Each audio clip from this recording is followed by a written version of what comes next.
লেখার লাইনে কিছু না না। আচ্ছা এরপরে তো মজার মজার গল্প দিয়ে দিব না জান ফ্রি মাইন্ডে এটা ফানি কন্টেন্ট দিব।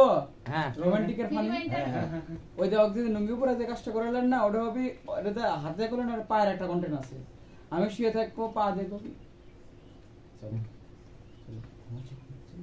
হ্যাঁ হ্যাঁ এরকম তো হবে না না আমি দেখাচ্ছি ছবি তুলে লুকানো বা খালি তুলে লুকানোর একটা দৃশ্য ভিডিও এরকমই হ্যাঁ না এরকমই না রাখি একটা ইয়ে দিয়ে থিম দিয়ে দে আমি দেব। হ্যাঁ বডি এই জলটা দেন তো দাদা বদাবার বডি গেল হ্যাঁ এখন বৌদি শেষ টাইমে মজা দিল ধন্যবাদ বডি শাশুড়ির মধ্যে বডি ফোন দি আমাকে দিক আর আপনি কি দিচ্ছেন ল্যান্ড বডি আমাকে ফোন দিক দেখলে শোন তো দাদা তো 3 দিনের জন্য সালাম একটু আরাম লিবি বাইরে গেছে তাহলে তুই কাজ কর যে যার প্রোডাকশন সে কখনো আরাম দিতে পারে না। তুই 3 দিনের জন্য একবারে চলে আয়